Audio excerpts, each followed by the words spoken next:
We knew we had a fire plan in place. We knew we had like a fire pump and we could defend around the house, which was the important thing. We defend the livestock. We didn't really want to leave livestock to burn. I didn't have a structured plan in place, but I always knew after the last fires what I would take if I needed to get out, the photos, and I knew to move early to get the livestock out because I had 7 horses at the time.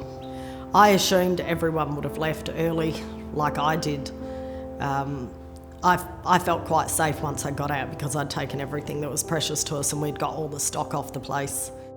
Our plan was to go to the dam and get in the water there, which turned out to be the wrong place because when the fire arrived, the level of smoke was staggering and the dam would have been covered in smoke.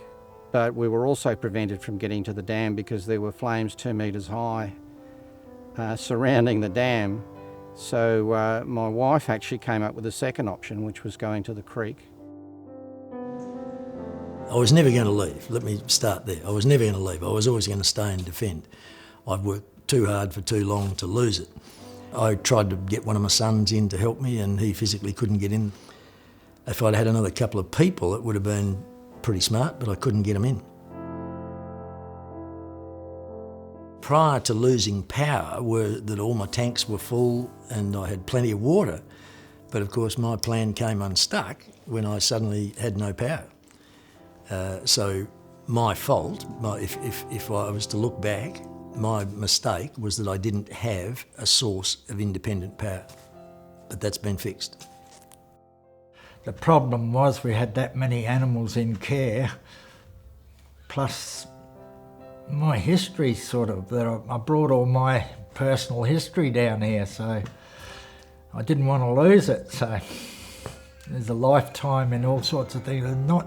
It's not just what you build with your hands, it's a history of your family, friends, everything. I've got vintage stuff here that you can't replace. I guess in the back of my mind I wasn't going. Our plan was we were going to stay and fight it one way or another. We've got machinery here to put fire breaks in. We had to prioritise what we were going to save, and our main priority was to save the dairy farm. Even though the fires were here and we had power failures and everything else and trees across the road, we still had to milk cows twice a day. We managed to keep the dairy going. We're able to milk, even though we had to dump the milk. My wife had just undergone operations on her ankles and she couldn't walk too well, so that was my main priority, is to get her in a safe position. I experienced the 2006 evacuation and had that experience. So when this one came, I knew what to do and how to go about it.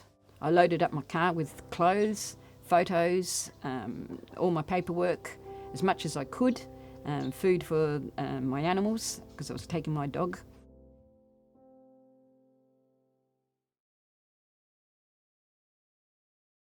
You need to plan ahead for the bushfire season. The biggest decision you and your family will need to decide is whether to stay and defend or to leave. Never wait and see what will happen. Deciding your plan at the last minute can be deadly. Visit the DFES website to access downloadable tools that will help you prepare your bushfire survival plan.